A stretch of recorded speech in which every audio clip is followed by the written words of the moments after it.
Welcome to Talking Giants player profiles and projections brought to you by Captain Morgan. I'm your host, Bobby Skinner, here with my co-host, Justin Pennick. And it is time for the final player profile and projection, Justin. And we are looking at quarterback Daniel Jones. He is the longest tenured New York Giant. This is his fifth year of having the last PPP. And there's been years where he said, is this the last Daniel Jones PPP? Last year was not one of them. He is back. Daniel Jones, the 6'5", 220-pound quarterback, 27 years old, drafted 6th overall. And he got a 4-year, $160 million contract from a regime that didn't draft him. Was the first ever QB to have his 5th-year option declined and then re-signed with that team. After a successful 2022, he injured his neck and then tore his ACL after possibly his worst stretch of football. He's extremely likely to be in his final year with the Giants, and I don't fully know what to expect for a few reasons. Justin, is this the final Daniel Jones PPP? Oh, I kind of wanted to talk about that at the end. Yeah, we'll do it at the end. I'm saving that question for the end. Save it for the end. But Bobby, 2023 was so bad, man. And we can analyze why it was bad and whether it was him, whether it was the old line. We will. Whether it was the lack of, work that they did in the summer and maybe they had too much confidence stemming from 2022. But I really don't want to fully do all of that because I want to lead off with this question. What do we have to worry about his 2023 play that may impact his 2024? Like, you could talk about taking sacks, owning pressure. We're going to talk about the need for more explosivity. But Bobby, I want to start off with this. I am worried more than any little quarterback thing or stat or analytics, CPOE, explosiveness, whatever. I'm worried that Daniel Jones is not confident in himself as a quarterback. And I feel like if you have a quarterback that is not confident, that does not think that he can make throws, short, intermediate, deep, if you have a quarterback that is very conscious of being in the pocket and taking hits, am I taking too many sacks? Am I not taking enough? Should I hold on to the ball for longer? If we have a quarterback that is second-guessing himself and his abilities, that is not a great place to be. And this is an episode where I feel like you need to listen to the end to use your comments. So please comment because it does help the algorithm. But listen to the end because I'm glad you started with that because that's kind of my starting thing too. Is he's gonna be asked to do more than he's done in a long time while coming off of a serious injury. That's a pretty worrisome combo. Like 2023, it is an outlier bad year for Daniel Jones. Yeah, Like his play, after the first 6 games of 2020 and then all of 2021 was very similar to 2022. But in 2022, he had a better offensive scheme. They were able to win games. That's something we talked about in that season. Like even at the height of like 6-7-1, like it's not much. His level of play is not much different. He just finally has good offensive scheme.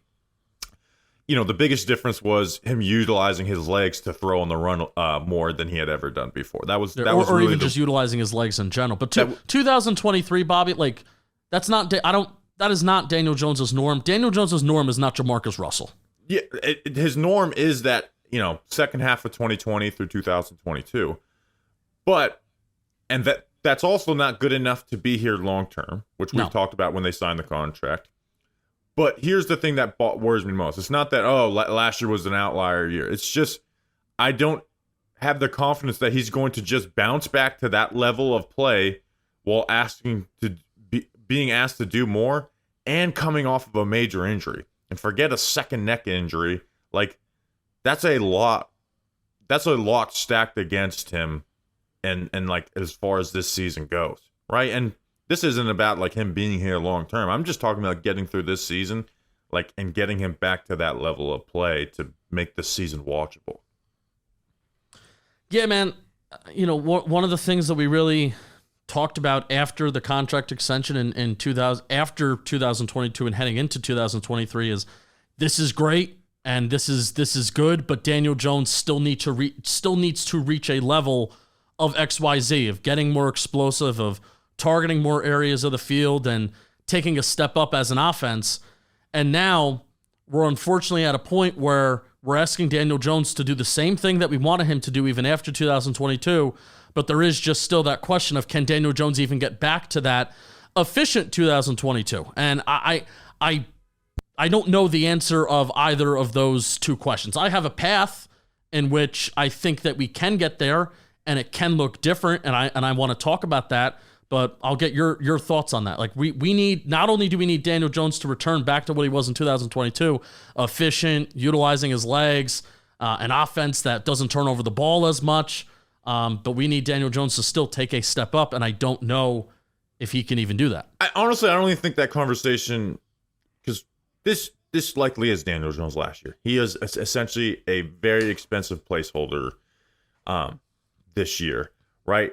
So this is the first like player profile PPP we've done for Daniel Jones, where it's just like we're not talking about him as a whole and what his whole future lies. It's just kind of like getting through this year. Yeah. We were pretty. Hey, I will say, we were pretty sold on, you and I, that 2022 was going to be his last year too. We were pretty sold, man. Sure, but here's the difference, is that it's going to take a lot more than what happened in 2022 for me to be bought into this long term, right? Well, last year answered questions for me, and we're going to talk, like last year answered questions that I had on when we did our Giants pending free agents, and we spent a lot of time on Daniel Jones and what we want out of the contract and all that, and our what we like about bringing him back, what we worry about. We had one big question mark, and we'll go through that. And those questions to me were answered, right? And I just don't see a level of play happening that has me happy about that, even if he is the best option for another 1-year placeholder. But let's go through some basic stats last year. Yeah, I want to save some thoughts on Daniel Jones post 2024 at the end, because we got to hit. There's a lot of stuff we have to hit on this episode. That's why he gets his own. Last year, 67.5% completion percentage, actually a career high. 151 yards per game, 5.7 yards per attempt, 2 touchdowns, 6 interceptions, 34 rushing yards per game, and a rushing touchdown. I mean, those are career worst in yards per attempt, yards per game, touchdown rate, and interception rate. So I want to talk about the O-line issue, deep passing, but let's talk about that. My 2023 disappointment. My 2000 disappointment from last season doesn't come from being 1-5 with 2 touchdowns and 6 interceptions. Obviously, as a Giants fan, very disappointed in that. But because 3 of the interceptions were popped up from Saquon Barkley and Darren Waller's hands, and I think him playing to his potential would have only changed the outcome of the Seahawks game, right? So we're talking about a difference of 1-5 and 2-4 in those games. My disappointment is that our fears on the day that we signed him were realized. That is, he is an inherently conservative QB, and the 2022 play style wasn't simply because of the O-line and their only deep threat being Darius Slayton. That the open hole shots that were avoided in 2022 would repeat in a major way. There were opportunities in every game, even Dallas, that Daniel Jones left hundreds of yards on the field.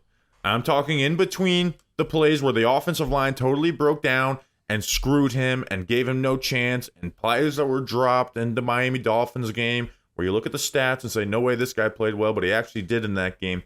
In between all that, he left hundreds of yards on the field. When they added Darren Waller, they added Jalen Hyatt, they tried to be more aggressive, and there was stuff open. There was stuff where if you anticipated better, it would have been hit, and he just didn't do it. And those were, if you want to go back and listen to us on the day he signed the contract, and our episode where we broke down all the Giants pending free agents, that was the biggest worry. And those questions were answered for me, right? Do I think Daniel Jones will be better than he was last year? Obviously. Is he as bad as last year? Obviously not. But what was answered is like, this is a quarterback where you've got to kind of tailor this around quick game and short average depth of target. And if it becomes more explosive, that's better. But you're just not hitting a ceiling that you want when you pay a quarterback that much. Right. And it got a little frustrating that it became a certain point last year too, where a fear heading into 2023 was Brian Dable, Mike Kafka's quick game from 2022 figured out? Did the Eagles in those 2 games crack something? Right? Did they unlock something? And I think it's clear that they did. The home Eagles game and then the playoff game where we got demolished. And it's like I think the league started to just pick up on it. And then hearing how cornerbacks after games that had success against Daniel Jones just be like, yeah, we kind of knew where the ball was going. He telegraphs where he wants to go. I'm not smart enough to see here that that's what Daniel Jones is doing all the time, but when you hear multiple cornerbacks from multiple teams say that Daniel Jones is very predictable in terms of where the ball goes, it's a little frustrating. He got baited into. He got baited in on coverages that looked like pre-snap. They were taking the deep ball away, and they just pounced on it. Right, the 49ers did that. The Seahawks did it, and it was very, very predictable. But I don't want to ignore, Bobby. Andrew Thomas fucks up his hamstring the first series of the season. And, one of the things, worst fears every year heading into the season is Andrew Thomas gets hurt. I mean, especially with that offensive line last year, with Evan Neal had so many question marks and everything like that. The season's over. Like, you lose Andrew Thomas and the season's over. And our fears were acknowledged and came true literally the first series of the year. And, Bobby, I couldn't believe it, man. Like, you look at Daniel Jones' sacks by year, 2019, 38, 2020, 45, 2021, 22, when he only played 11 games. 2022, 44. Bobby, Daniel Jones played 6 games last year. He was sacked 30 times. That's a season's worth. It's almost a season's worth of sacks that he had in 6 games. And even though PFF attributed 5 of them to Daniel Jones, and the pressure, the QB shared responsibility of pressure for Daniel Jones was 20%, which out of quarterbacks that qualified last year was 6th highest.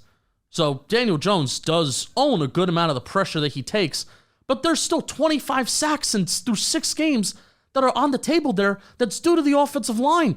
Dude, it was bad, man.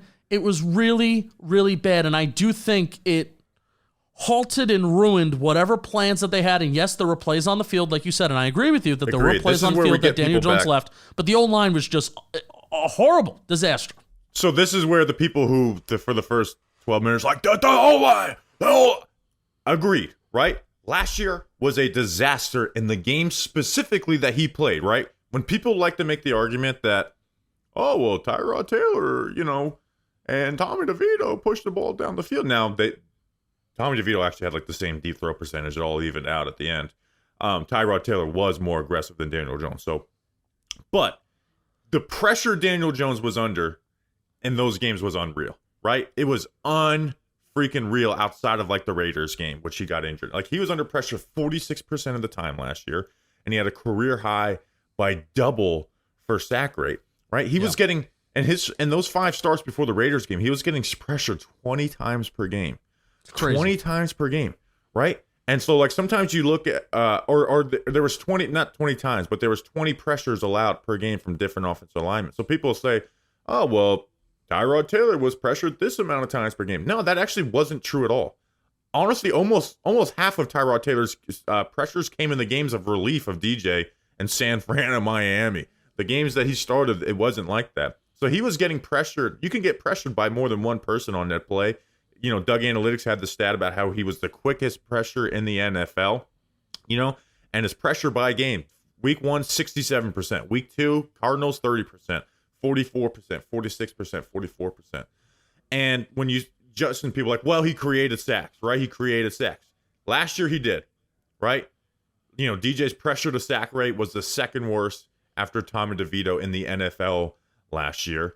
But in 2022 and 21, he was 13th and 9th in those rates. And that does correlate to Andrew Thomas and just not having guys like Marcus McKeithen into you. And the other side, flip side of that is it can also correlate to a more aggressive passing attack that they tried to implement. So that's the thing, is if Andrew Thomas is healthy, it does fix a lot of those issues, because it, like you said, that's when I say that like the 1-5 record doesn't bother me so much, because I only think him playing to his potential in each game leads to them beating the Seahawks, right? He actually played well versus Miami.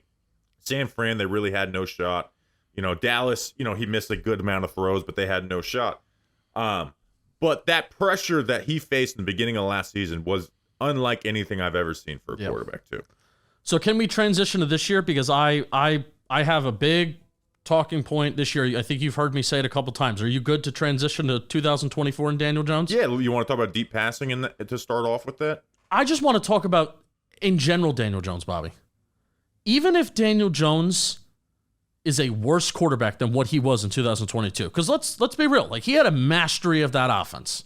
He had a mastery of whatever he was being asked to do, right? Even if Dable and Kafka wanted him to throw the ball deep more, between personnel and just certain issues, that it didn't happen. But for what he was asked to do, he had a mastery of it. So even if Daniel Jones is a worse version than what he was in 2022, and hell, I'll even go a step further and say a worse version than what he was in 2021 and 2020, I think the rest of the offensive infrastructure is going to be better.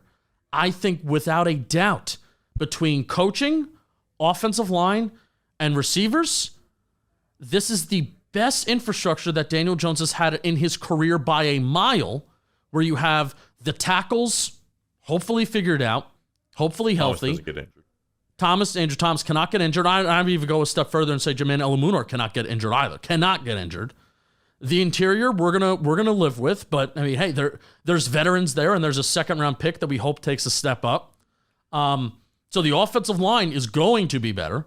The receivers, you have 4 guys that you can go to that all do things very well, including one receiver that you hope is going to be a superstar.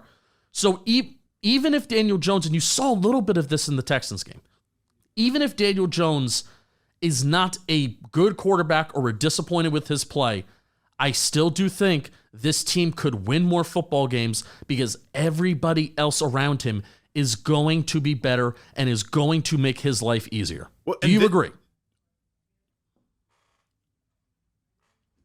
Not full. I don't have full expectations because I'm worried about him coming off the injury and being asked to do more and lack of confidence. Okay. If he wasn't coming off injury, I would. But we don't know exactly what it's going to look like. But here's what it comes down to, Justin, and I'm going to steal your line, the explosive plays. And we did a segment on this in camp, and I'm going to repeat a lot of the similar things from that. You know, Daniel Jones has been, and this isn't just last year, right? So we're not going off of last year's sample size. He's been last, second to last, and last the last 3 years in deep throw rate, right? He's completed 20 of 58 of those, 34%.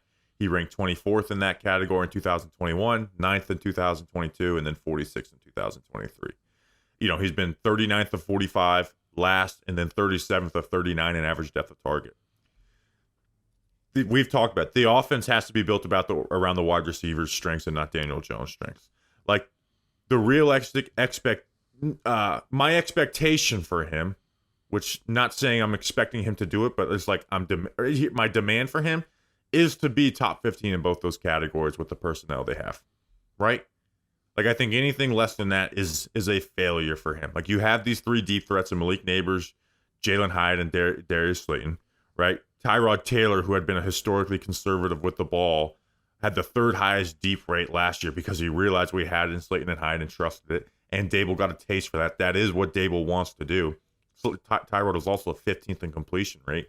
You look at a guy like Derek Carr, who was 16th in throw rate and 13th in completion rate last year behind an awful offensive line and a receiving group that is worse than the Giants unit this year. Like he needs that should be the demand, right? We'll fill in the cracks with how everything else looks, Justin, of how many interceptions we're throwing or, how, EPA per play and what we're doing. But that needs to be the demand for this to be even if you move off of him, for this to be like, all right, we kind of got what we wanted out of Daniel Jones for 1 year. Did you give a number of how many deep throws that you would like to see? Not a volume number, but top 15 in deep throw rate and deep completion percentage. All right, so here's the thing, Bobby. I've been highlighting not my expectation. I've been highlighting this summer throws and plays of 10 to 19 yards this summer. That's what I've been highlighting a lot this offseason. I'm going to talk a little bit about that. You said top 15? Yes. If Derek Carr did it, Daniel Jones could do it behind this O-line. And this so he had 21 in 2022, and that was last. And usually the leader is around high 60s to 70s. Bobby, he can double what he did in 2022, and he'd still be in the high teens to low 20s in deep throw rate. He can double what he did in 2022 and make it 42, and it's still way below 15. That should be the demand. With this offensive coach and this receiving group, and with Andrew Thomas healthy, that should be the demand from any quarterback that gets put in here. You look at Tyrod Taylor's historical numbers, who's been very conservative. Tyrod Taylor was third. Like, that should be that is not my expectation because of what Daniel Jones has shown. I'm not saying that's what I think Daniel Jones is going to do. That should be the demand in the play style for this offense. And they've been working at it all camp. They have. Where I think the compromise is throwing 10 to 19 air yards and pushing the ball past the sticks, but throwing the intermediate part of the field, which is more difficult to do because it relies on the offensive line and it also relies on your wide receivers getting open. But I think between at least Slayton and Neighbors, I think we trust those guys to do it, and I think they can do it quite well. So let's look back at 2022 and Daniel Jones throwing the 10 to 19 air yards portion of the field. An area of the field that is not talked about a lot. Like, hey, hand up. It's been an area of the field that I've ignored through all these years of covering the Giants. Haven't looked at it. But let's talk about 2022, because 2023 I'm throwing out the fucking window. Daniel Jones was actually 5th in completion percentage over expected in intermediate throws. 13th in yards per attempt when throwing to that intermediate part of the field. Now, he was 2nd in pressure rate. So the pressure rate was high, but Jones was 15th in total attempts in 2022 at 96. Tua was 10th with 118. The area that I want Jones to get closer to the top 10 area in, I want Jones closer to the top 10 in intermediate throws this year. And Bobby, with this wide receiver staff, Hyatt, but specifically Neighbors and Slayton, and specifically Malik Neighbors, the throws of 10 to 19 yards can easily turn into 20 plus with a broken tackle. The yards after catch that Brian Dable is going to help scheme up and create. I think it is unfair. It's unfair, but you're right. It should be demanded, but it is unfair to think that Daniel Jones is going to somehow get an above average deep throw rate. It should be more. It needs to be more than 21 in 2022. It needs to be more, but it's unfair to expect something like in the 40s. But I will take. Why is it unfair? Attacking. Because he's not going to do it. Okay, but that's why it's his last year at the Giants QB.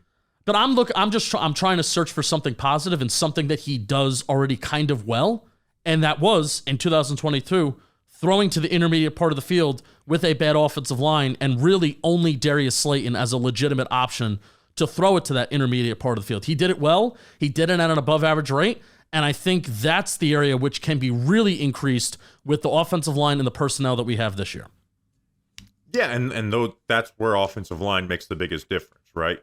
But I'm also like, until this offensive line performs, I'm not putting full faith in them. Like that range to me is a very offensive line dependent. The deep throw rate is actually is easier to, we've talked about it. Like, it's harder to hit throws that are 18 yards than it is that are 30 yards when you have a bad offensive line. Because you're just talking about a guy winning vertically on the sideline versus a guy having to set something up, break inside, beat the zone coverage type of stuff.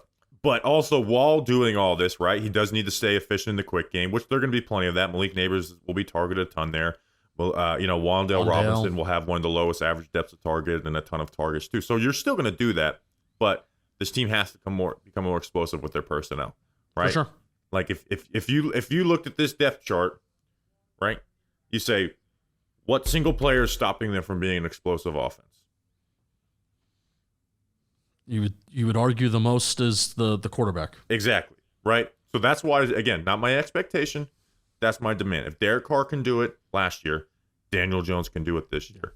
Let me talk to you about something, Bobby Skinner, before we transition into something else, because this last PPP, holy smokes, can you believe it? Thank you, Captain Morgan. You guys are the best for sponsoring the PPPs, and our listeners I'm just doing a freestyle ad right now because sponsoring training camp. I want to send this out to all the freaking advertisers in the world. Sponsoring training camp streams, training camp practices, PPPs, all of that is the best time to sponsor Talking Giants. It is the most bang for your buck, and I want to thank you, Captain Morgan, for joining on for that. Rally around Captain Morgan because they ain't going anywhere throughout this year. This final Daniel Jones PPP is brought to you by Captain Morgan, the official spiced rum sponsor of the NFL. This NFL season, you need the right players in the game, and sometimes when you need to spice things up, same goes for your drinks. If you want to get ready to watch, if you're this anti-Daniel Jones and you want to get ready to watch Daniel Jones on a Sunday at 1 p.m., there's nothing better to prepare yourself for a couple hours of Daniel Jones by some Captain Morgan. So when We're it gets celebrating bland, some big plays. try Captain Morgan Original Spice Rum. It's delicious, crisp, perfect for game day with friends. Spice it up. Nicky Snacks, you know my good friend. He evaluates his game day performances and what he gives to the Giants by the Captain Morgan that he consumes on Sundays and game days. Visit CaptainMorgan.com to find Captain near you. Please drink responsibly, Nicky Snacks. Captain Morgan, Original Spice Rum, 35% alcohol by volume. Captain Morgan Rum Company in New York, New York. Bobby Skinner, you'll be glad you did. Thank you to Captain Morgan. Seriously, this has been such a fun summer, and like I said, they ain't going anywhere. Yeah, I was going to say, they're just getting started with us, so we appreciate you guys very much. So, I mean, Justin, I hit on the offensive line issues, the basic stats, the deep passing, the expectations. Anybody there? I was just seeing, I was got an alert that Raheem Lane was cut. How about that? Oh, no, from the Giants? Yeah, I was worried. We're recording this in the middle of cut down day, and we were like panicked, like, please, if they cut Tommy DeVito, please don't make it do it during this episode. Do you want to talk about the contract? And then we'll talk about, is this his last year at the Giants? Yeah. Talk to me about the contract. So it's a $47 million cap hit this year because they're not touching it, right? If they were confident in Daniel Jones, it wouldn't be a $47 million cap hit. They would have changed, moved some money around. They converted last training camp $8.4 million into a signing bonus, making it less of a clean break after this year. But if they do cut him after this year, pre-June 1st, everyone likes to bring up post-June 1st, but like that shit really doesn't happen very often unless the team desperately needs it. Unless it's Darren Waller. Yeah, and that's because he retired. $22 million in dead cap with $19 million in savings after this year. It would have been $18 million in dead cap with $20 million in savings if they didn't touch it last offseason.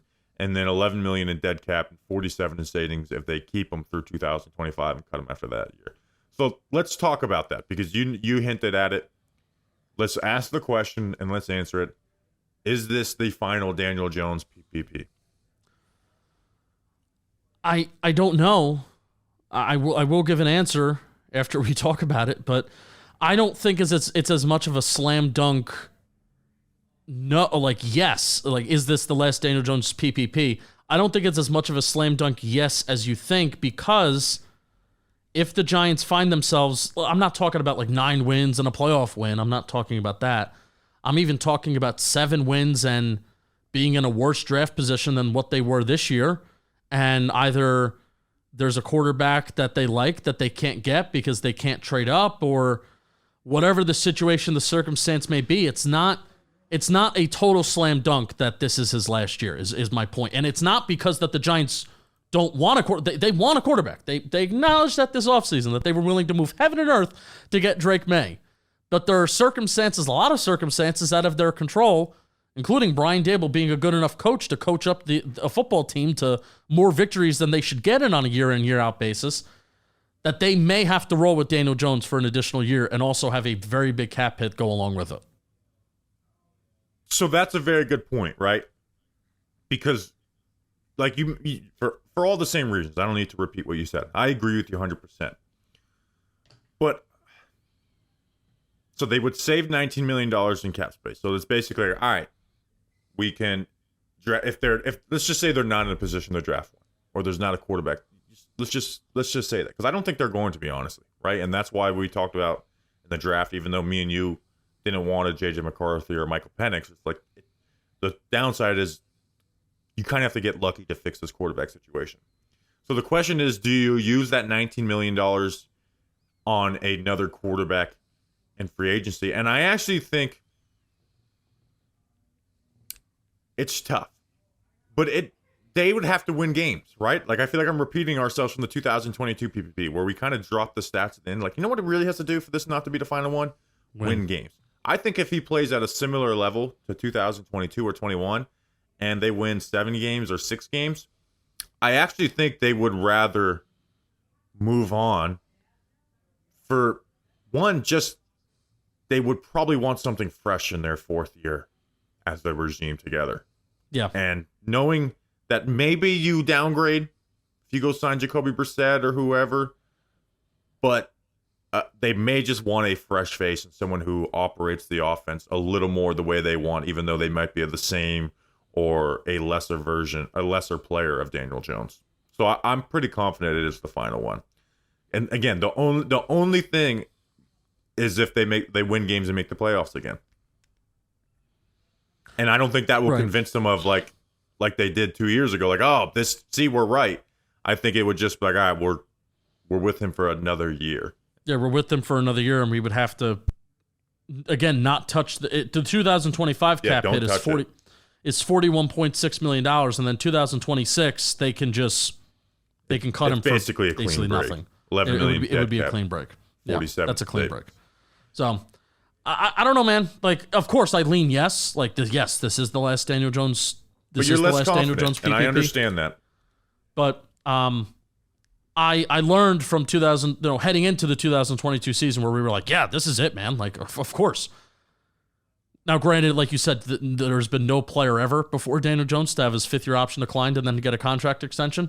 But I learned from that where we were just so, yeah, this is it. This is it. This is it. And I don't want to be like that again. I want to be open to more possibilities, even though I do think they would be very willing to eat $22 million of Daniel Jones' salary to save $19 million in cap space and just, again, have a clean break in year 4. Yeah. So I'll lean yes. My final answer is yes. Yeah. But if we did the percentage game, which I hate the percentage game, I think you're probably right now at like a 75, and I'm at like a 92%. Yeah, that's fair. That's fair. But because I agree with what you're saying. We're like we'll see. Sometimes the grass isn't greener, you know? Sure, right? And that's where it's like where this is why you talk in real life and not social media world, right? Because like think about the free agent quarterback signed last offseason. Jacoby Brissett. Forget Kirk Cousins, obviously. Oh, and also look at the quarterback free agency class next year. Besides Dak Prescott, Dak Prescott will be probably signed before week 1. Yeah, it's basically. I mean, look it up.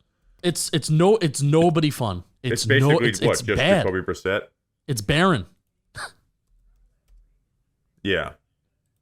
My buddy Boker and I looked at it because we were talking about Dak. He's a Cowboy fan, so we were talking about Dak, and we were talking about if the Cowboys moved on from Dak Prescott, who would they go and sign? And it's just there's no good free agent quarterback out there. Yeah. So you have Sam Darnold, Jacoby Brissett, Taylor Heineke. Nope.